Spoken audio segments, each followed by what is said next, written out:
and welcome to this week's episode of EarBuddies. I am Ian Meyer, joined, per usual, by the purveyor of jugs himself, Scott El Guchador Kraus. What is up, Scott, over there? What's up, man? Schwamp wamp. How are you doing today? Doing great. Sleepy? I slept pretty well, actually. All right. And Good I man. just had some tea, so Yeah. kind of buzzing. You in good health? You doing okay? For the most part, yeah. Yeah, for the most part. I burnt my hand last night. You did. Yeah. That did happen to you. Yeah. And on some, on some chili. Oh, okay.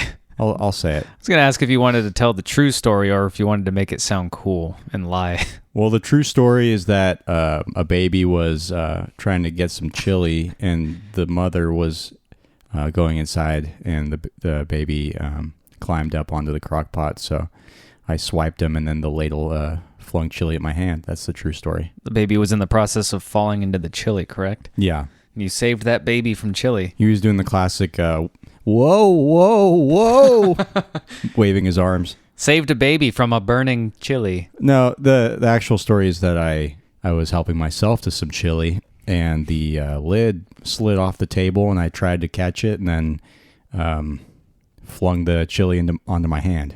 And then, yeah, I don't know how severe these burns are, but...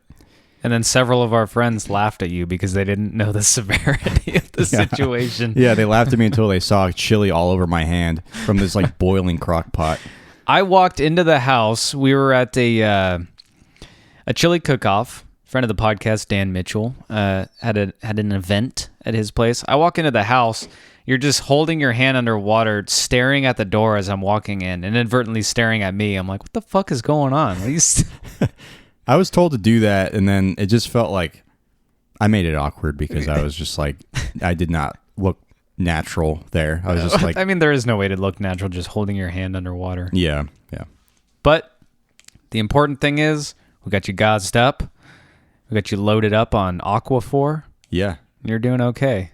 Yeah, hopefully I heal. We'll see. Yeah. Aside from your hand getting all fucked up, you and I went to a show this week. We did, yeah. We went and saw Delane and Amorphous. Nevayan opened as well. They were the guys that opened for Amon Amarth when I saw them. And Anneke van Giersbergen came on after them. She was great. We should preface this.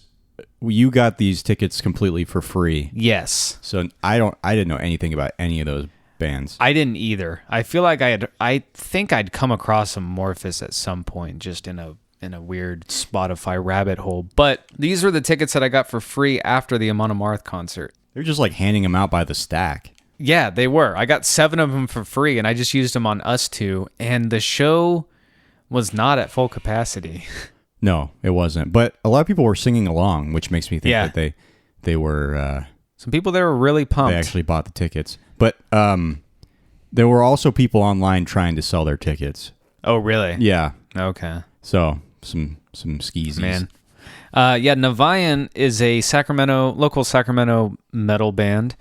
Anneke van Giersbergen is... I believe she was Dutch. Dutch, yeah. Danish, Dutch. Pretty sure she's Dutch. Amorphous is Finnish. Mm-hmm. And Delane is Dutch. Yeah. I tell you what, I think it was better than we both expected.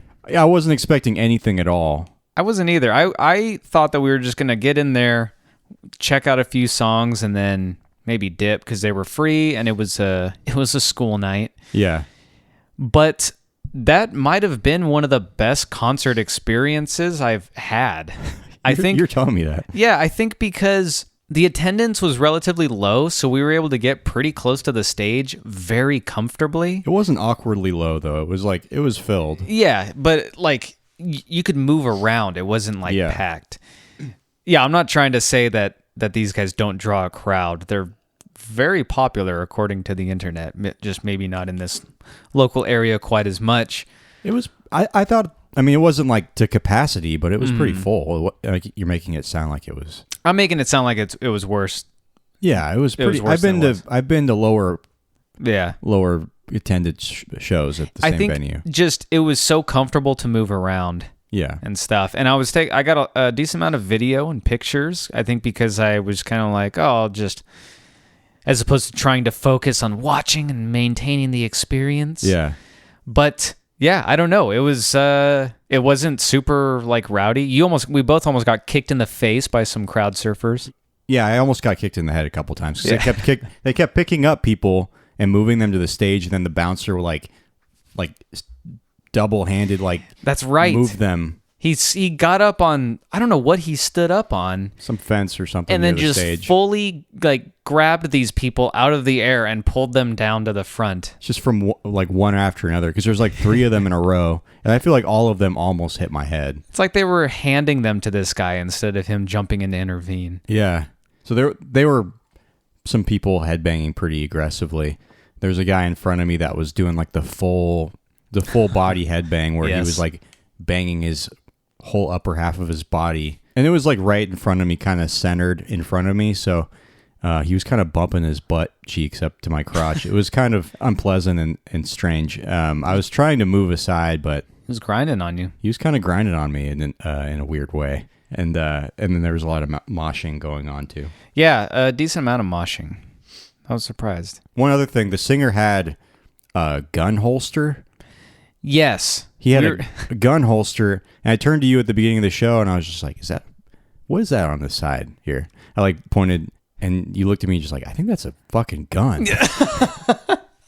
I think that's verbatim what I said to you. Yeah. And I just got really nervous. The whole show I was thinking about, okay, well, there's this huge dumb guy in front of me I can just hide behind if shit really goes down. I was thinking about just I don't know how things go are what things are like in Finland or whatever, but in America, don't bring a gun holster on stage. People die, especially at these shows. days. Yeah. But yeah, he had his monitor control. It was his in-ear monitor. Yeah, his wireless. I could see him thinking receiver. oh, this is badass, or this is really functional. Yeah, I thought it was I thought I saw a gun handle, maybe it was a prop or something. I'm like, that's weird, but whatever. And you were like, I'm a little uncomfortable. Yeah, well, and they're notably, there's a lot of very close-minded racists up there, so you never know. We learned about that on a previous episode. Am I going to be part of some weird murder-suicide thing, or just stage suicide? But and they weren't like that at all. I didn't get any vibes like that from them. But I didn't either. The singer was so they would just shred, and he had this really guttural voice, and then he would just very calmly introduce the next song. Yeah. And there was one point he was just this last song is called "The House of Sleep." And you turned to me and he said, all their song names suck. All their song names were terrible. Yeah. Like first draft song names for metal songs. It was House of Sleep, Silver Bride, Course of Fate. I'm just looking at different songs here. Let's see. My Enemy, Soothsayer. I don't know. There might be a different type of English class up there where they kind of teach you all the words you need to know to make metal songs. God, I hope so. I mean, it's their second language, right? So it's interesting that they name all their songs that. Yeah. I like how we're just ragging on these guys, even though we just said the show was pretty good. It was fun. It was fun. Yeah. I personally, I'm not going to listen to any of them afterward. I did forgot her name. Anarchy? Anarchy? Yeah. Yeah. She did a lot of covers. I'm pronouncing that right. But her voice was beautiful. Yeah. Yeah, she did. She covered Wish You Were Here. She covered... Kate Bush song I really liked. She covered Audio Slave, Like a Stone, right? Yeah, she did. Yeah, she covered, Dolly Parton? Megadeth? Yeah, Dolly Parton was good. Yeah. She did Megadeth too. She did Megadeth? I think it was Megadeth. Oh, no, it was Iron Maiden. Or Iron Maiden. Song. Yeah. That might have been the coolest one. Yeah. That was awesome. Yeah, she kind of messed up the solo at the beginning, and she's like, I fucking suck. Yeah.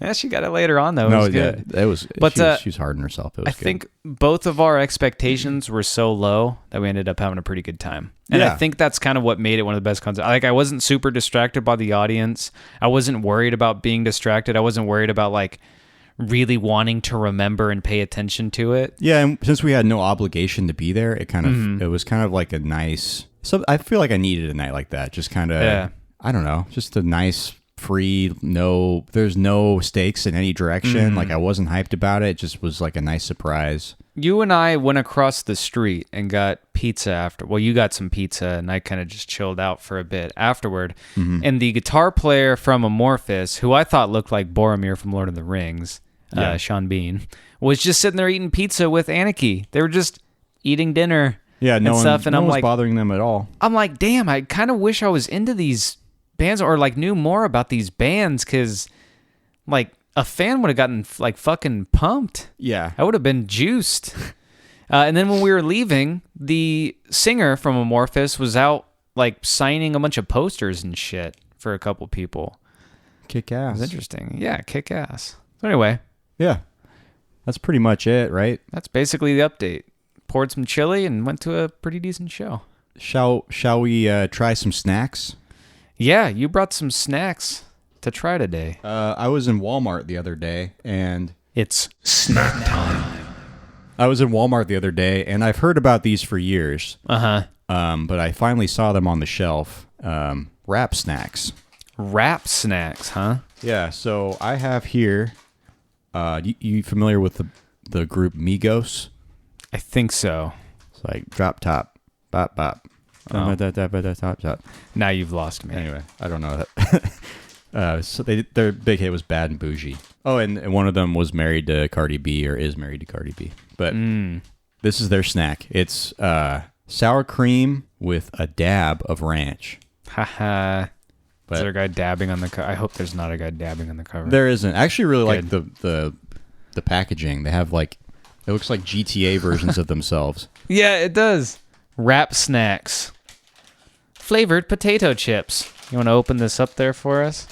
Yeah, so I was thinking I should have brought some like Lay's, like sour cream and ranch Lay's or something as a comparison. I can always depend on you to bring these weird-ass snacks.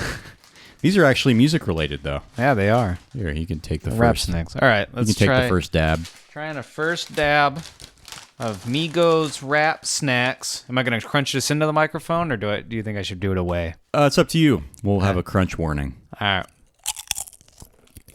Some people might like this. Some people will definitely not like it though.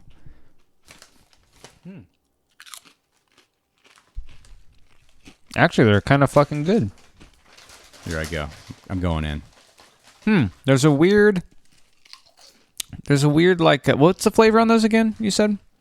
Was it? Sour cream with a dab of ranch. I can definitely taste the sour cream. I don't think I've gotten that much like creamy flavor out of a chip before. These are really good. Yeah, that's the most sour cream flavor I've ever had. It's like the most authentic sour cream in a chip. They're weirdly sweet though. Yeah. A little sweetness to them. They're not bad. Those are good. These are great, yeah. All right. They're very dusty. Well, yeah, they're potato chips. Yeah, but like more than usual. I didn't think they were too bad. Yeah. Let's argue about it. I mean, it doesn't really matter. It's not that. No, it doesn't. All right. All right, everybody, What would check out Rap Snacks. What would you rate them? I would rate them a thumbs up out of thumbs up and thumbs down. I give them 5 out of 6 dabs. 5 out of 6 dabs. Out of 6? Yeah. All right. That's my scale. You do thumbs. You do whatever you want. Yeah, okay. 5 out of 6 dabs. I'm with you. All right. Yeah. I give them 6 out of 7 whale dicks. Okay. So if you average all that together, I'd say it's a recommend. Yeah, 6 out of 7 whale dicks bonking scuba divers.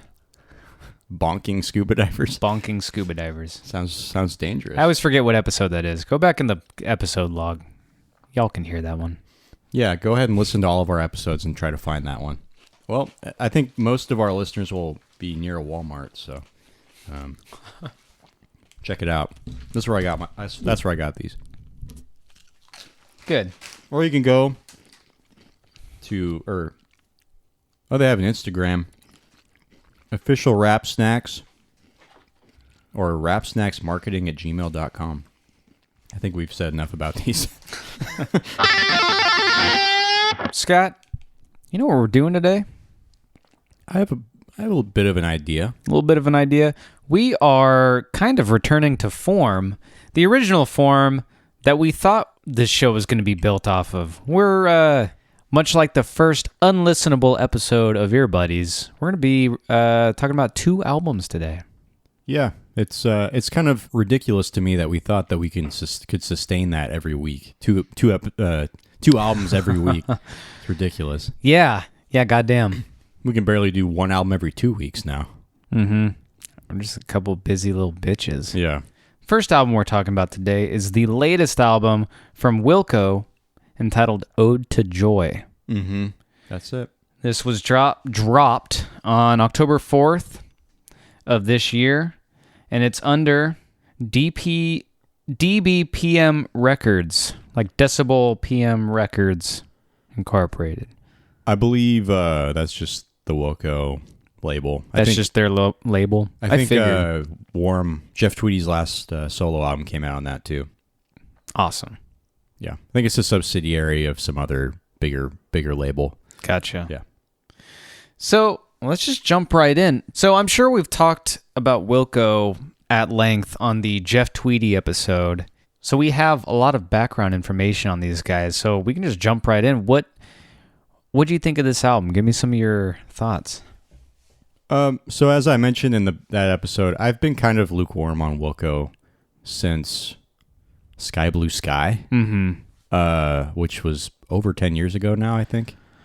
Maybe about 10 years ago. Yeah. I feel like that they haven't excited me since that album. Mm-hmm.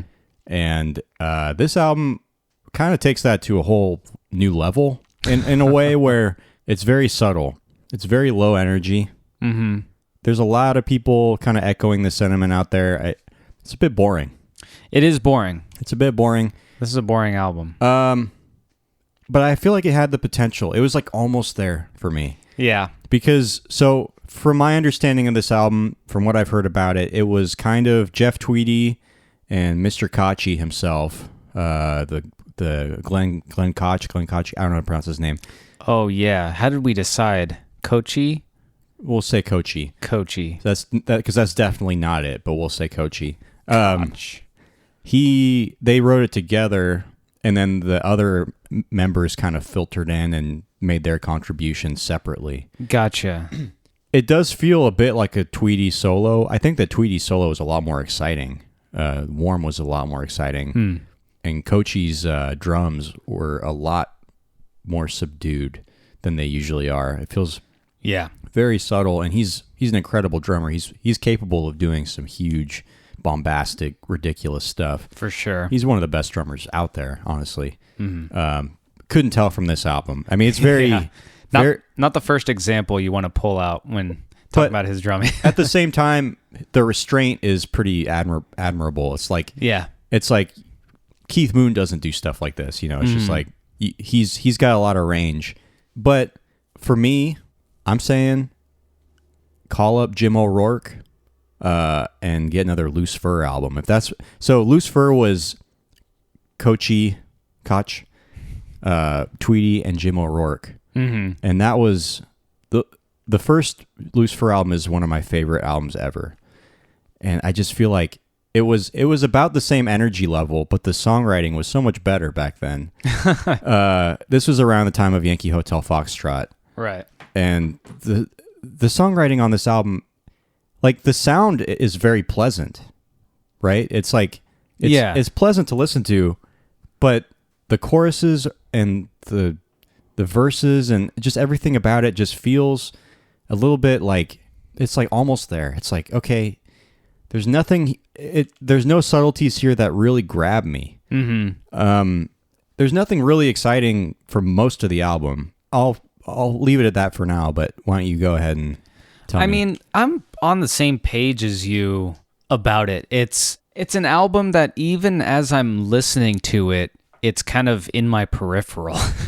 It's hard for me to find the desire to put it on. Yeah, it's not bad in any sense. It's just not great. It's just a weird assortment of songs that I feel like maybe they had these shelved for a long time and pulled them out. Like, is this all new? Do you know? I have no clue. Because they all feel kind of, like you said, it just almost gets there and then definitely falls short. Yeah. And none of it's bad. It just feels incomplete. Mm-hmm. And it doesn't, it just seems to kind of trail on. Yeah, and it's not a long album by any means. No. It's 42 minutes and 35 seconds according to what I'm looking at here. But it is, as you said, very stripped down, even by their standards. yeah, I feel like. it does get to the point where it's filled out. It's not like Everything's an acoustic there. album. Yeah. There's a lot of like little subtle sounds throughout that, and it sounds very well produced. The problem is that it's just not interesting. Like it doesn't feel. There's nothing there that hooks me. There's no payoff. There's like very few moments on this album that really excited me. They're all songs, almost all of them are songs that I was questioning why they chose to put that on the album. Yeah. Usually with like even a great album, there might be a couple songs you're thinking like, oh, this is the one, this is my skippable one. This is the one that, I don't know, maybe it's a filler, maybe they like, this was just one that they tossed on there to, in passing or something. Yeah. There's like 8 of those on this album for me. Yeah. And all this being said, I do think like just based on what Wilco's been releasing lately, I do like this direction for them because Schmilko and Star Wars, the last like 2 or 3 albums have been like, it feels like they've been trying to do something a little bit more like distilled, like dumbing down their sound a little bit. This doesn't feel dumbed down more. It feels like more of a personal, possibly intimate album, which I do think is like a direction they should definitely go in. I just wish that they made it. I wish there was more hunger on this album. It feels like a band that's just like, we're already here. Let's just do another one. Just like they're trying new things, but it's like new in the last 10 years. It's not like they've never done stuff like this before. Yeah. It feels kind of like a whatever album to me. Like they were kind of just like, oh, let's just put it out there. Like, well, their last like 4 albums have been like that for me. I thought differently of Star Wars, but I think it's because, and I think I talked about this on the Jeff Tweedy episode. The album Star Wars, a few of the songs on there I would use as alarms on my phone. It's a little more upbeat. I mean, it's a lot more upbeat. Yeah, it's kind of weird, but some of the songs have like this weird kind of sleepy feel to it. So now every time I hear them, I associate it with being half asleep in the morning and it's just dark out. All right. Just like, oh, I feel weird listening to this being awake. So you kind of ruined it for yourself? A little bit, but not like in a bad way necessarily. I got that album for free. It was on iTunes for free for a while. They released it for free, yeah. Yeah, and I liked it. I thought it was pretty good, and I keep meaning to go back to it and listen to it because I enjoyed it. I might give that album a second shake. I just don't remember. That's an album that it was like this, in that while it was on, I was like, all right. And then when it was gone, I was like, whatever. Yeah, I would like to see them go back to something more upbeat and something more kind of rockin', I guess. I'm like afraid of them to go more upbeat though, because it feels like when they go upbeat, it's like they're close to having, they've reached a point where they have a Wilco sound that is like derivative of what they used to do. So if they go upbeat, it's like, okay, let's just do what we're used to doing. And, I got this chorus that I don't know. It doesn't feel like a band that has any problems anymore. They just kind of, the hunger is gone. Which is why I kind of like this approach, because I liked Warm a lot, and that was a very personal album. It felt like Jeff Tweedy was kind of letting out some of his inner demons and struggles and stuff, and you can hear that in the lyrics, and you could hear that in the interviews and stuff. And this album, just whenever Wilco gets together, it just feels like business as usual. Like they have 3 or 4 approaches to writing music that they just redo. Yeah. Like the most exciting moments on this album sound like worse versions of stuff that's already happened to me. Yeah. I think they need to switch it up at this point. And I think they were trying to with this album, but they didn't reach far enough. It was like the intention was good. like strip it down. Let's just fill in with everybody separately. Like I'm sure that the recording of this album was a completely different experience, but they need to push that a lot further because the most exciting Wilco albums were ones where they completely surprised me. Where going from Summer Teeth to Yankee Hotel Foxtrot was a huge jump. Going from Yankee Hotel Foxtrot to Ghost is Born was like another surprise, maybe less so, but it was still a great album. Going from A Ghost is Born to Sky Blue Sky was a huge jump. And that was like, at that time, they were full of surprises, and every song kind of had a little bit that they were bringing to the table. Now there's a lot of filler. So it's disappointing. But all that being said, like, I still like Wilco. It's not like they're releasing terrible albums that make me mad. It's just like, just come on, guys. Just like do something interesting. Like, surprise me a little bit, you know? It's just... At this point, they could just release anything in Coast based on their touring. I'm sure that they'll just get... Because I'm sure they get, like, bank from their... Yeah. Just from going through the motions, they're still getting, like, sustainable checks. Yeah. And I can't hate on that. I'm sure that at this stage in all their lives, they kind of just want that check. But it would just be nice to have them release stuff that wasn't so boring. It would just be nice. Yeah. Because like they're struggling to maintain the passion almost. Yeah, well, they're obviously coming from different stage. They're at a different stage in their lives and professional lives now. I mean, Jeff Tweedy's touring comedy festivals and stuff now. And it's Wilco has kind of become this it's become a completely different entity where it used to be just kind of like a challenging artistic country rock behemoth. Now it's more of they're Wilco. It's just like, oh, another Wilco. Oh, it's, it's a little bit disappointing. It could be a stepping stone to something great, though. I like the direction. Like I said, if they just continue this and maybe do something with stronger songwriting. And maybe this was just an album. I didn't know it was coming out till you told me. They just dropped it. I didn't know about it either. And so it could just be an album that they just wrote these songs, and maybe they don't feel much about them, but they're like, oh, these are okay songs. Let's just put it out. But when was the last time you heard about a Wilco album before it came out? Because I feel like I don't know. For me, it's been like that for a while. They just drop them. They just drop them. Yeah. They don't hype them up. I don't get it. I mean, I don't see the hype. They just put them out. And I'm, oh, cool. And Wilco albums. I didn't know that. And I remember when Star Wars came out, I was just like, is this an actual album? It just felt like so just out of the blue, inconsequential. Oh, here's an album. My thought was, how did they get away with just calling it Star Wars? Yeah. Straight up Star Wars. Yeah. Maybe it was the cover because it's just a picture of a cat. He goes into that in his book. I just forgot what it says. I started reading his book and then stopped a couple months ago. Anyway. That sounds about right for you. Yeah, that's not his fault. That's just me. It seemed like a pretty awesome book, actually. Do you have any highlights from the album? Yeah, I do. I think for me, number one was, I believe it was We Were Lucky. You know what? This was my number one as well. You know why? Why? Because of the guitar. They got Nels on the freaking soloing and stuff.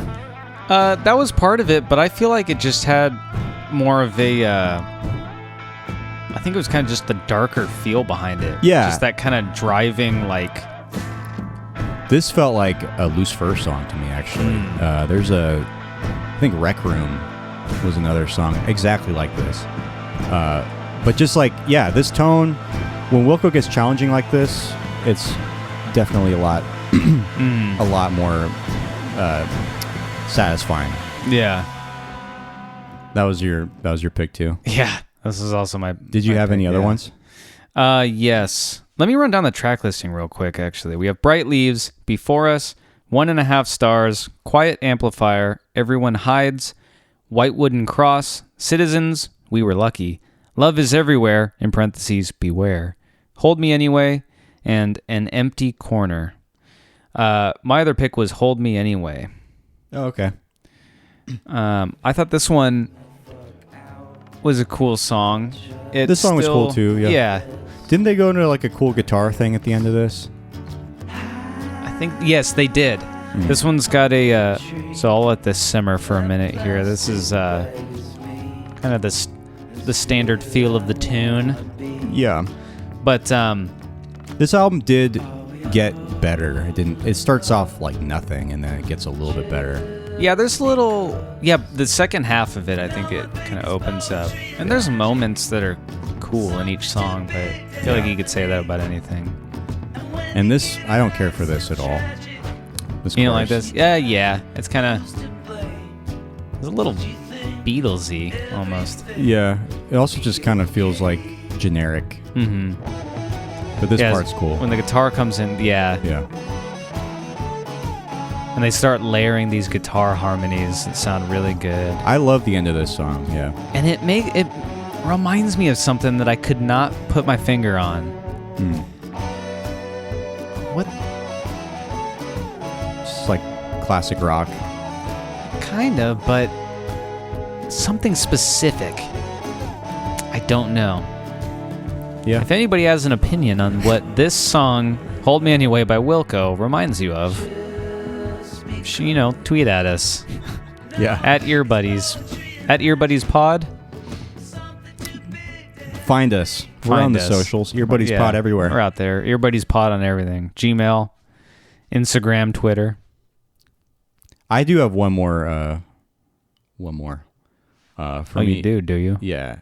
For me, my runner-up was Everyone Hides.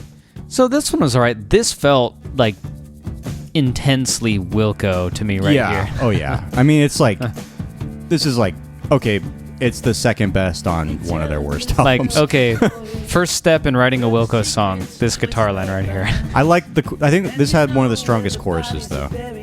Yeah, no, it's not bad. I'm not saying, it's just like, you put this on and immediately it's like, oh yeah, this is definitely, oh yeah, no mistaking it. This part here. Yeah.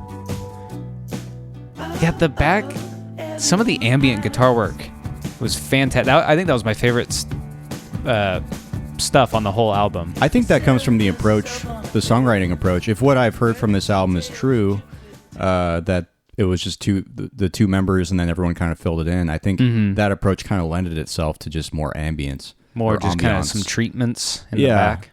Which is cool. I think that is something to say about this album. The approach is different, which, good. Yeah. Just like keep doing stuff like that, Fair. but do it better. So I think that wraps up all of my thoughts on this album. It's a very whatever album. From one of my favorite bands. So that being said, I don't hate it. I just wish I liked it more. Do you recommend this album? For free, yeah. If you feel like streaming it, I wouldn't recommend buying it. I think that it's not worth going out of your way to listen to it. Yeah, I don't recommend it. There are other things I would recommend from Wilco over this. Oh yeah, and 6 other albums before this at least. Yeah, and it's not bad. It's just, doesn't do it. Yeah, it's just another Wilco album until they find that until they settle into a new sound that is exciting. I'm gonna have that feeling coming into Wilco now. Right. Every time there's a Wilco album out now, I just sort of, it used to be like a big event in my brain, but now it's like, all right, I'll get to it when I feel like it, Yeah.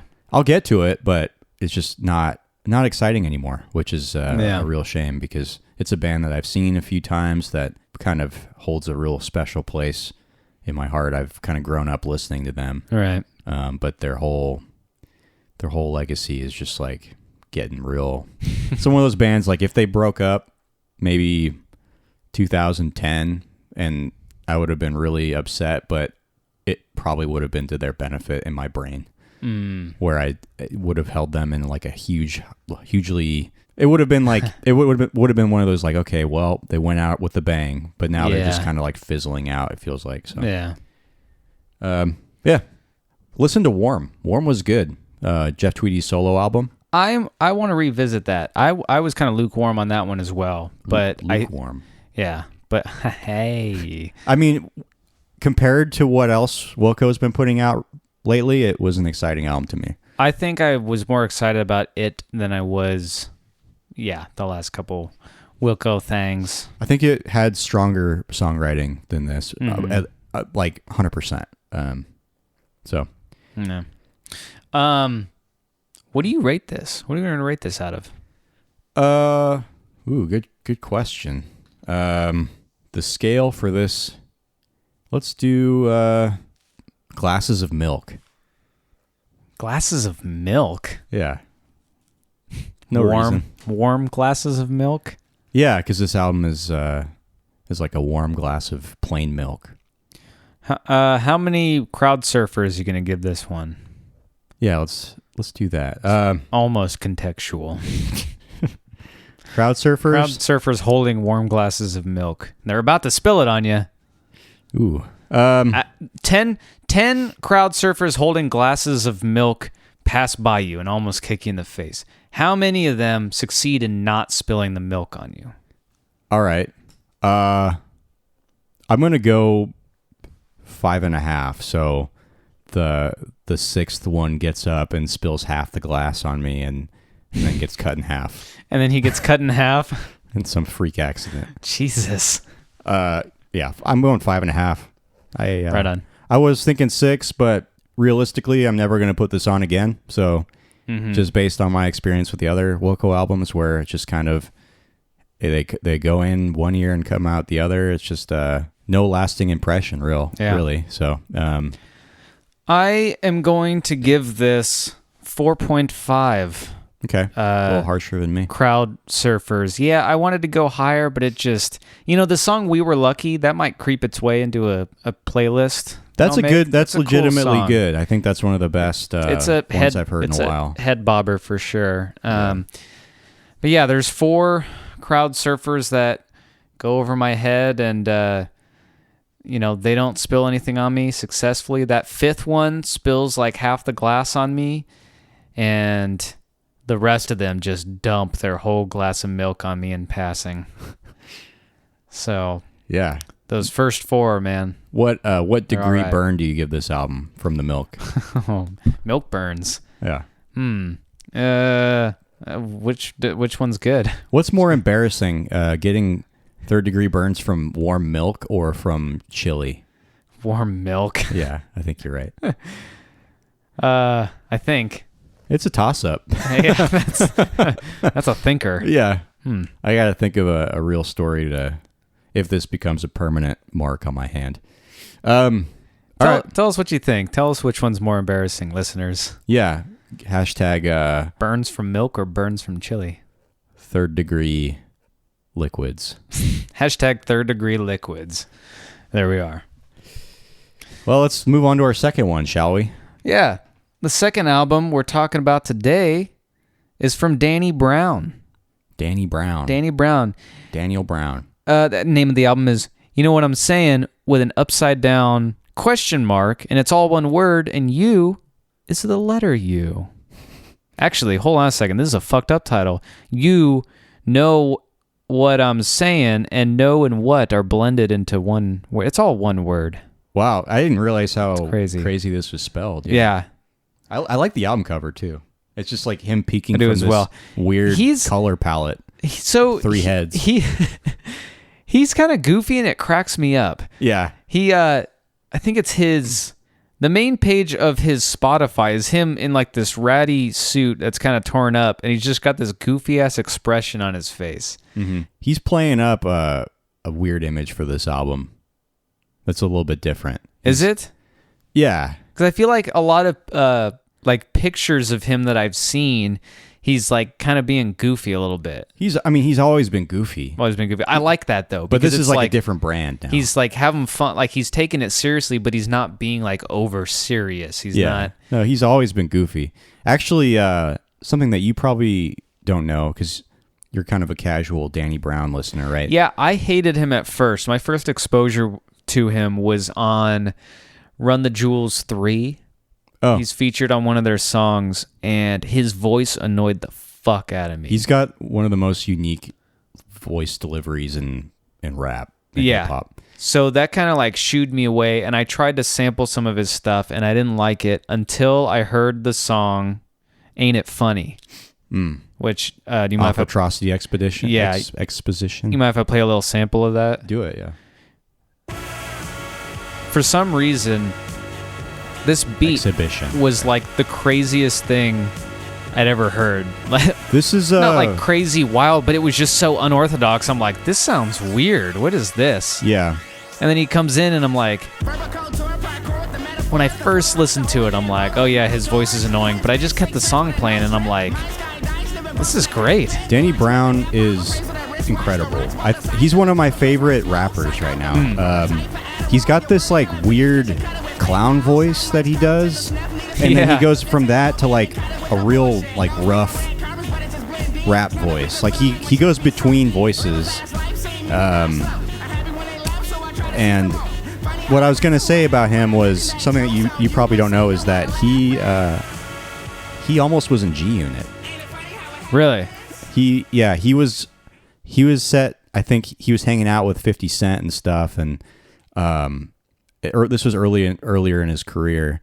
He did his first album with Tony Yayo, who was a member of G Unit, and I think that 50 almost signed him, but then didn't like how he dressed because he wore his pants were too tight. That's what they said. Jesus, that's the reasoning. Well, I mean, if you look at how he dressed back then, he had like an emo haircut with like skin tight pants. It wasn't a G Unit style. So his image is way different now. And part of G Unit was like baggy. They had their own clothing line. But so it's kind of funny. But he's never compromised in that way. And the first time that I heard Danny Brown was on his mixtape from 2000. I think it was 2012, but I can't see it right now because my phone's freaking out. But Triple X, which I think that is still one of my favorite. Probably it's my favorite mixtape of all time. I don't even know what qualifies as a mixtape though, because around that time it was like I felt like it was like the golden age of rap mixtapes where they were just releasing free albums basically. Mm-hmm. Like there's a lot of that was like he released that and then he started hanging out with LP a lot, and that whole clique was releasing some cool stuff like Himanshu from Das Racist had a cool album at that time. They had this guy named Mr. Motherfucking Esquire. And awesome. Also like there's just some good mixtapes around that time. But yeah, that Triple X was like I still listen to that. And it's and then he released Old, I think was his second album. That was his second album?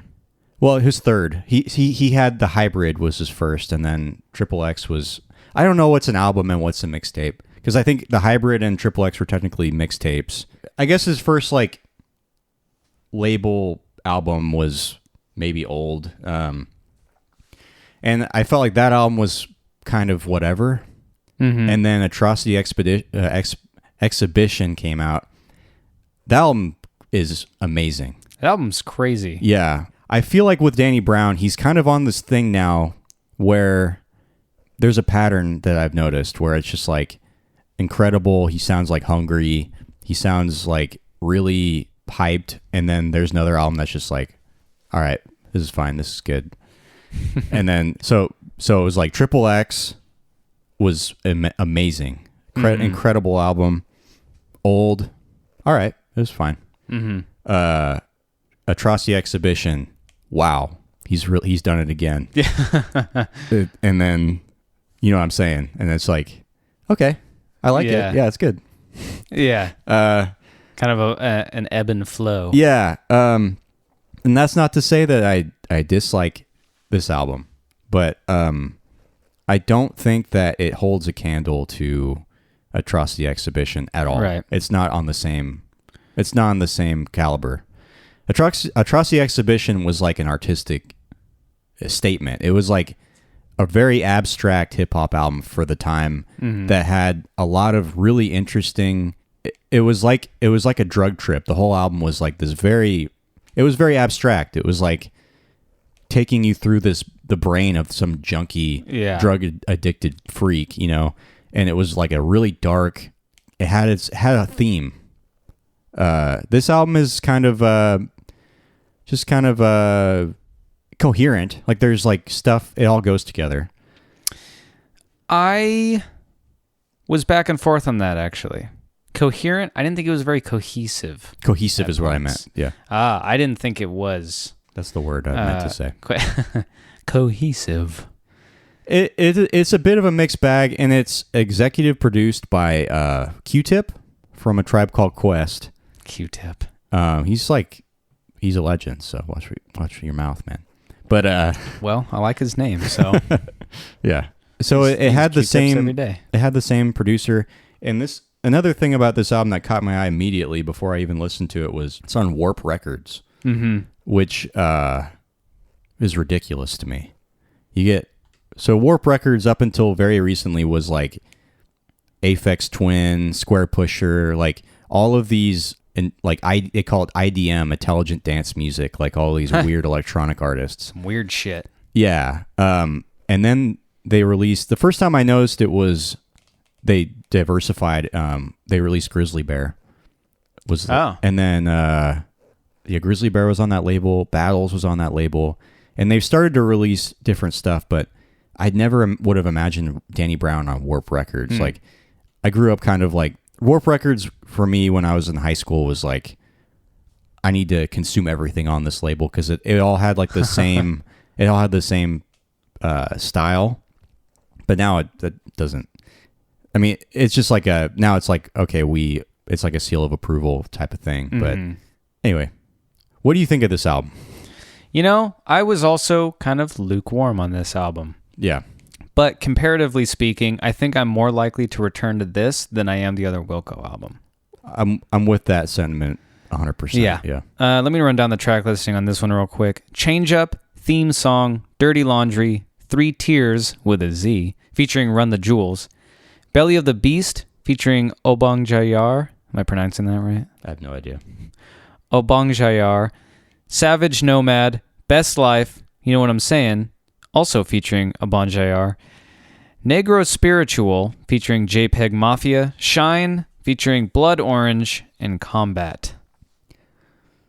This is a very short album. It is only 33 minutes. Yeah, very, very short. I liked the production on this album. I don't know about you. I thought that it just felt a lot more low energy to me. Yeah. I think that for me that was the thing that kind of was like, okay, well, it's good, but some of it feels a little rambly that I didn't really like. And that's where it kind of lost some of its cohesiveness to me. But it does get weird in a way that I enjoy. Yeah. His stuff, just something about it feels very unorthodox to me. He's a freak. Yeah. He has his own show now, by the way. He does? Have you seen any of this? It's on Vice, so you can't really watch full episodes. But if you go on YouTube, he has like this weird. It's like, I think it's called Danny's House, and it's like this. What does his speaking voice sound like? Pretty similar to his rapping voice. At least on the show, I think that he might play it up a little bit, but yeah, he's a very unique individual, but also like he's not a walking cartoon character. Like he's got an edge to him. That's like like he grew up in Detroit. Like he grew up in like some doing some rough stuff, and like you can hear that on Triple X where he's talking about like scrapping. It's called Scrap or Die, where he's like scrapping copper from houses, and like Jesus, just like, I don't know. He talks about Detroit a lot in that album, and kind of paints a pretty grim picture. I mean, it's a pretty crazy area, but he's kind of lost that a little bit for me. On this album, it's similar to Wilco in that I feel like he's found his niche, and he's not as hungry. On Atrocity Exhibition, he still sounded like he had something to prove. With this one, just feels like another album, maybe. for me. So the next one after this might be a fucking banger. It might be a banger. I mean, he's probably like 40 now. I don't know. He was 30 in 2012. So he's 37-ish. Yeah. So I mean, he's earned his right to release albums like this. But I feel like I'm rambling. I don't know if you have anything else to add. No. Okay. Go for it. We could talk about the guest spots on this album. I thought that the guests added a nice little flavor. Yeah. I kind of wanted to bring up Belly of the Beast. This is a weird song. Did you look at the lyrics for this? I didn't look into the lyrics for much of this album at all. I did, and I don't know what to make of them entirely. I don't think it was this song, but the one that stood out to me was Hose on My Dick Because I Look Like Roy Orbison. Yes. Is that this song? Yep. Yeah. Maniac off Zanny Bars, Sack Like Santa Claus. Wrote it in silver, and you're on the podium with speech of rhodium. You bitch like a leech on my scrotum. Bitch like a leech on my scrotum. After she was done, I looked down at my penis. Like, she really ain't mean it. Like, I don't... Yeah. I'm not sure what he's trying to say with these lyrics. Piss in the same sink you wash dishes with. Yeah. I eat so many shrimp, I got iodine poison. House on my dick because I look like Roy Orbison. There it is. With 4 4s and I called it a 12. I remember, One was chubby, one was ugly. Whack the I had threesome with 4 4s. I called it a 12. Yeah. I do like the guest spot on this song. Very raspy, and that's all he does. He does that twice. Yeah. That's his whole guest spot, but it sounds cool though. But the weird those tones in the background are just very kind of dreamy. I like it. I like the production it's on this cool, album overall. Yeah. But this song, I thought this was a really interesting song. I'm still trying to kind of wrap my head around some of the lyrics. I just don't understand exactly what he's trying to say with them. Yeah, there's something there. He's got his own style now. Yeah. I think those are some Danny lines. Stone Temple Pilot crashed into the wall while listening to Wu-Tang and rubbing on his balls. I remember that, yeah. I don't understand what that's supposed to mean. I remember hearing that too and just like, maybe I'm missing something. But what do you think? You're a fan of Run the Jewels. What do you think of 3 Tiers? Produced by JPEG Mafia too, which is I like that Danny and JPEG Mafia are working together. I wasn't thrilled with it. Really? Yeah, I guess it wasn't bad. It just didn't really hold my attention that much. I didn't like the way it flowed. This is one of my standouts. Really? Yeah.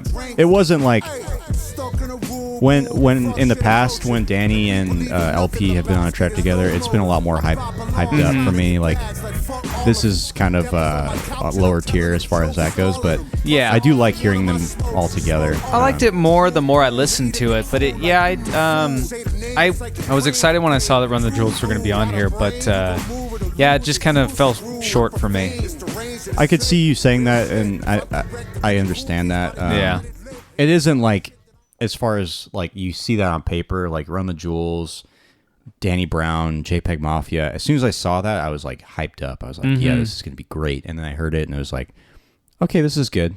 Like, oh, okay. So yeah, I don't know, man. It's just good production, weird lyrics that I liked, but overall kind of it was fine. Like it's fine. It wasn't when I first heard Atrocity Exhibition, it was like, wow, this is crazy. Like I didn't expect this. This album, it's like, all right. I mean, I've heard this side of him before, and it just he seems a little bit more comfortable on this album. I know we're not talking about, but can I play one more song off of Atrocity Exhibition? Yeah, I mean, it'd be good to get context too. This song is called Today. This song the beat is so just groovy to me. Like, it's just so good. This album is, like I said, on a different level. I mean, I honestly, you can't compare these two albums. I've yet to fully blast through this album because I kind of just keep skipping to the songs that I like. Oh yeah. Or that I know I like. Yeah. But this, like, just the shaker in there, man. It just... Have you heard Triple X? I have not. You should listen to it. I will listen to it. I'm gonna play you a little bit of Triple X here. It's just Outkast, yeah. Is it really? Yeah. It's from B.O.B. Oh, shoot. See? This right here. Yeah. Yes, this right here just gets stuck in my head. I've been walking around the house just saying that lately. One thing that reminded me of is Killer Mike references a song in 3 Tiers when he says, "I'm a pimp in my own rhyme." That kind of like hyped me up because that's from 8 Ball and MJG. It's like, I'm a pimp in my own fucking rhyme. Pimp in my own fucking rhyme. Yes, it's kind of awesome. I heard that and it was 30. It was Triple X. A little Easter egg for you. Yeah. The first Danny What's Brown. he say? What's that phrase that he says? Does he say check? I think so. He says check and style. That's like style. Rep my set like Squidward and his clarinet. What the fuck, man?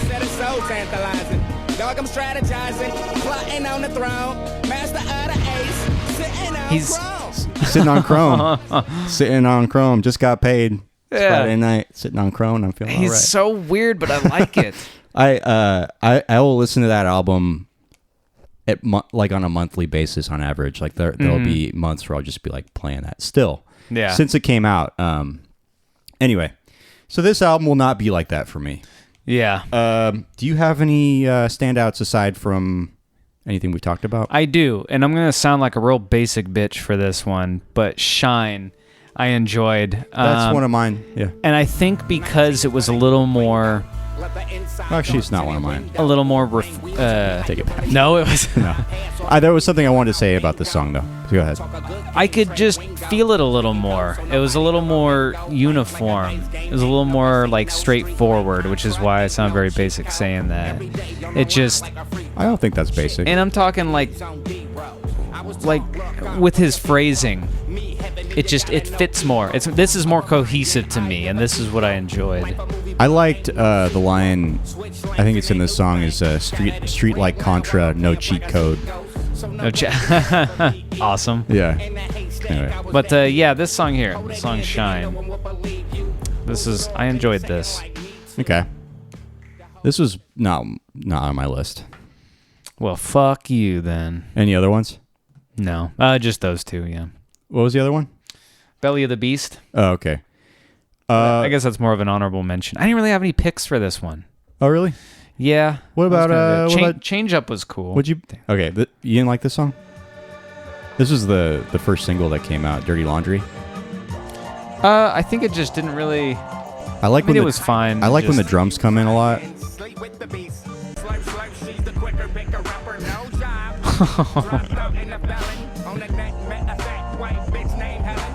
This is one of the best songs. This is probably the best song on the album for me. Okay. That was definitely my pick. And then it was fine. It wasn't one of my... Another pick for me was Best Life. I didn't like this one. You didn't like this one? No. I like the production on this one. Yeah. Yeah, I didn't. This might have been kind of lower on the album for me. All right. This would be my skippable. Huh, I love the production on this song. Okay. And then my last one was, and I'm just saying it because that's the name of the song, Negro Spiritual. I liked this. I liked. I think it was JPEG Mafia came in and kind of did like a Pharrell type of thing. Mm-hmm.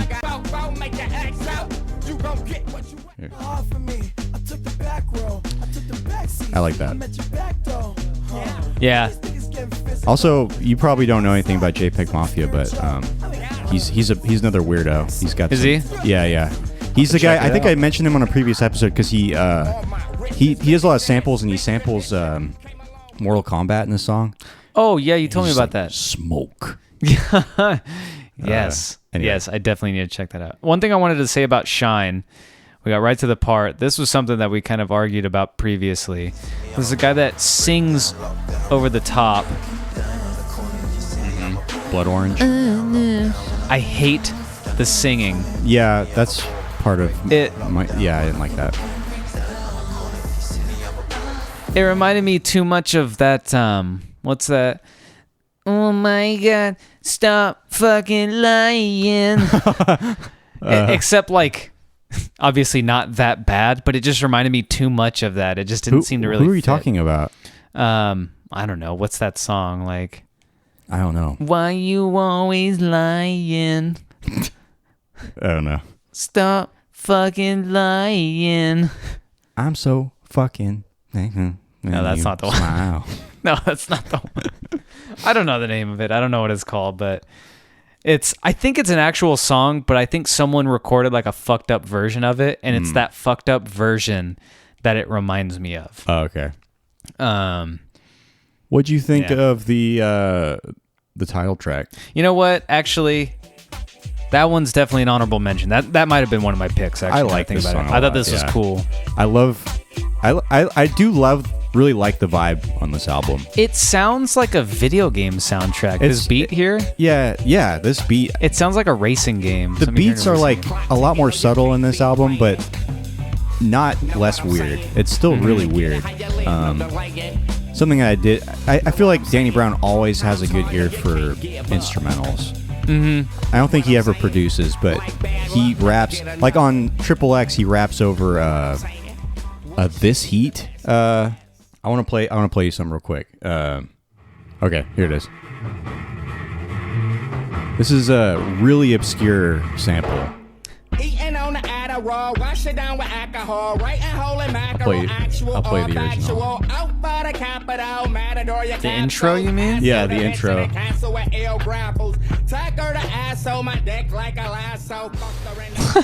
Got my dick like a lasso? He samples this song for that. What song is this? This is called Horizontal Hold by This Heat. It's like it's a really obscure song. Sounds like it was recorded in a garage with one microphone. Yeah, I mean it's like this band is like a cult favorite. But just hearing that, I mean I feel like he's got such an obscure ear for samples, which is awesome. Yeah, but he raps over this part coming up. He raps over that. Like, I'll play you this song one more time. I can see that. This is the Danny Brown version.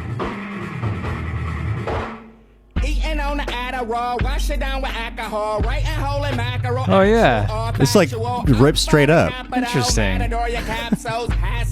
Feels like it's sped up a little bit. Like, who heard that just... song and thought, let's sample this for a rap I could rap over this.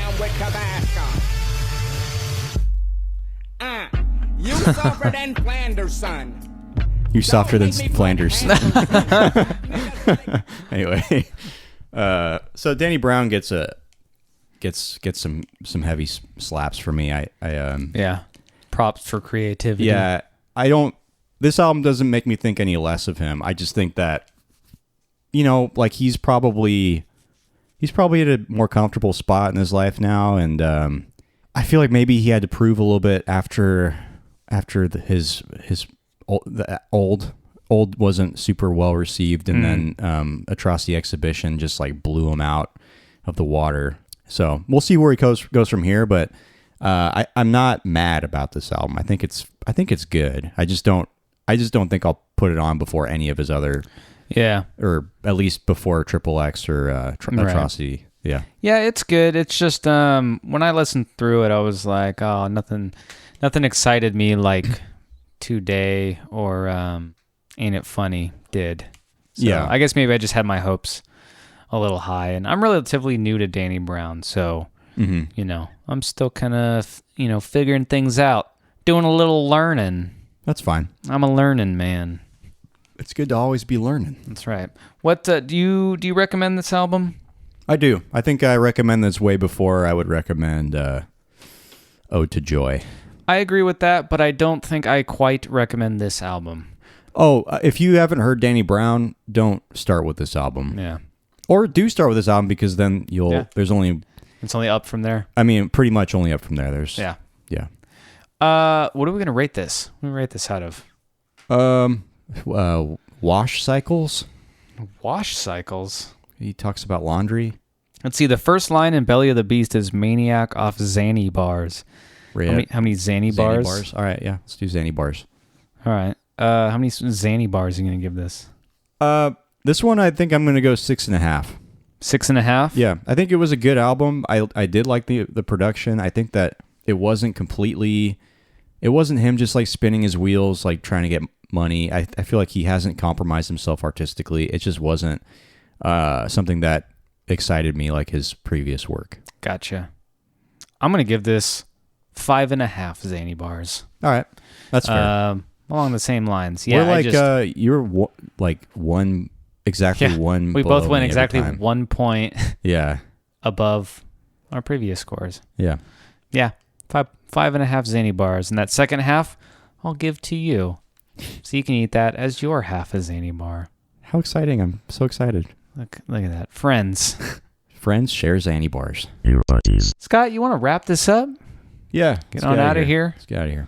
Go do some whatever. Let's finish these rap snacks. Yeah. Oh, yeah. Rap snacks. So this episode was brought to you by Rap Snacks. As Migos would say, dabbing is a lifestyle. It's on the back of the bag. Hopefully we don't get in trouble for saying that. Why? Because they didn't sponsor this episode. You're lying. I'm lying, but I mean, if they want to, they can. Yeah. All right. Hit us up, Migos. Yeah. Or just, they have other ones too. I don't know who else, but no, let's check it out. They have other flavors with other rappers. Scott, anything you want to add? You know what? Like, make sure you're careful when you're scooping out that chili. It can happen in a blink of an eye. This is a PSA. This whole episode was a PSA. Just chili's hot. Not just spicy. It can also be hot. I mean, especially if you're getting it from that bowl, it's got a lid on it. Just be careful. You might get some permanent scars, and then you're gonna have to explain your really uninteresting story for your whole life. So, to people who ask about your injury. Well, I haven't really seen many people aside from you today. So what you're saying is, mind your chili splash. Yeah, mind your chili splash. Brought to you by EarBuddies. Brought to you by EarBuddies. Ooh, Scott, you and I cracked a deal that I'd like to bring up. Okay. We cracked a deal in which you will go see Amon Amarth with me. Right. Oh, yeah. If I go see Pyle and Daughters with you. Yeah, that's gonna be cool. I think that's a cool trilogy. Yeah. Trilogy of events. So keep an ear out for that. Yeah. We're gonna be seeing a lot of shows in the next couple months. I decided to go see Amon Amarth. That's, I think, their second to last show for this tour. They opened it up with the Sacramento one that I went to. Listen to the Tool episode. I tell a story about getting a little screwed up at the Amon Amarth show. It's a pretty good one. Yeah. Yeah, I was dehydrated and just things did not line up for me. So I want to go see him again and just try and absorb it more. Yeah. Because I didn't get quite as... You and I discussed this at the Delane show, actually. We're seeing shows, and sometimes you kind of struggle to get... I'll get pumped up listening to Amon Amarth at work, and then when I saw the show, I was like, wow, I love this song, but I'm tired. I want to go home. Yeah, it's like, depressing. It's part of... why am I not getting excited for this right now? They're 20 feet in front of me. Yeah. But anyway. But I will say I am very excited, not for that, but for, I mean, I'm not excited for Amon Amarth. I just don't have any. You're kind of like, connection. oh, it might be cool. Might be all right. It'll be fun. But I'm still listening to the new Pile album of the year so far. That album is incredible. I saw them in Reno, so seeing them in Sacramento, I don't even have to drive. It's just like, yeah, that's amazing to me. It's going to be a small venue too. It's not even Harlow's. It's the upstairs.